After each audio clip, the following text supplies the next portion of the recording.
स्टुडंटमध्ये admission झाल्यानंतर इथं कोणतंही जेव्हा ॲडमिशन होते इथं आपण एक डमी ॲडमिशन टाकूया.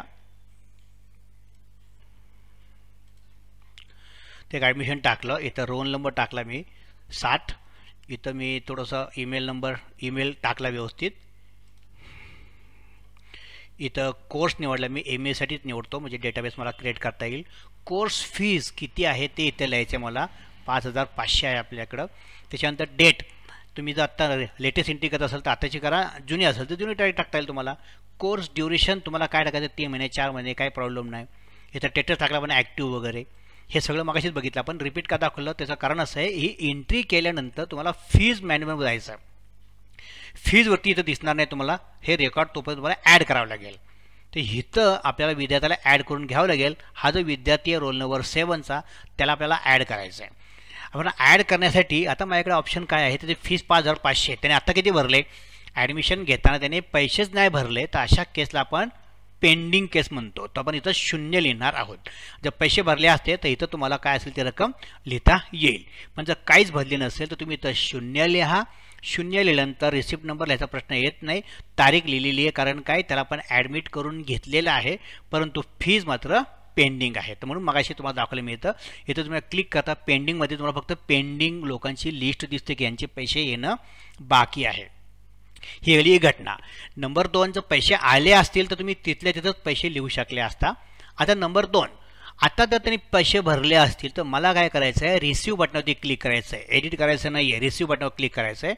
आणि त्यांनी आता किती भरले तर 2200 भरलेले आहेत. कसे भरले आहेत, कॅश तारीख किती आजचीच आहे, रिसिप्ट नंबर मला काय टाकायचे मी टाकले आणि रेकॉर्ड केलं. तर अशा पद्धतीने 2200 रुपये आले याची नोंद इथं झाली.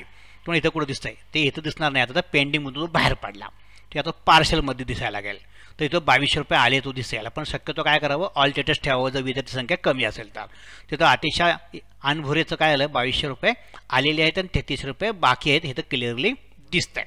तुम्हाला हवं असेल तर त्याला एडिट करता येतं. एडिट बटनवरती क्लिक केलं हे एडिट करता येईल. आता एडिट करायचं असेल तर ह्याला एडिट करायचं मला 2400 लिहायचे आहेत मला. तर 2400 तुम्ही इथं लिहू शकतो आणि सेव्ह केलं. तर अशा पद्धतीने 2200 रुपयाची एंट्री तर 2400 मी केली. पण याच्या उलटं करायचं असेल, मला 2400 2200 करायचे असतील तर तुम्ही जर का असा प्रयत्न केला तर 2400 खोडून आपण 2200 लिहिलं तर तो तुम्हाला एडिट करू देणार नाही. तो सांगेल की 2400 पेक्षा कमी रक्कम लिहायला परवानगी नाही. कारण त्याने काय केलं, आता डेटाबेसमध्ये अंकावलीमध्ये ते ॲड केलेलं आहे. तो पुढे जाऊ शकतो पण मागे जाऊ शकत नाही. तर अशा केसमध्ये मला वाटलं की नाही चुकून मी 2400 लिहिले, मला 2200च पाहिजे होते. तर काय करावं, तर अशा केसमध्ये तुम्ही डिलीट बटन दाबू शकता आणि ती एंट्रीज काढून टाकू शकता. काढून टाकली. आता परत ॲड रेकॉर्डमध्ये जा. इथं परत विद्यार्थी शोधा आणि इथं किती फी आलेली त्याची 2200 रुपये. तुम्ही 2200 लिहा आणि रिसिप्ट नंबर काय होता तो 1 2 3 काय असेल तो टाकला. आणि अशा पद्धतीने आपण 2200ची एंट्री तर पूर्ण एकदा केलेली आहे.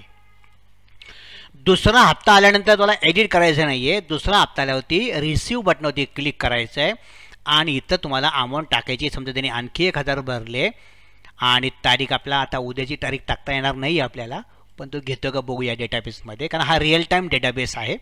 आणि रिसिप्ट नंबर आपण 1 to 4 टाकूया. तर त्याने ॲडव्हान्समध्ये आपल्याला आणखी 1000 रुपये भरलेले आहेत. अशा पद्धतीने आपल्याला 3200 रुपये आले.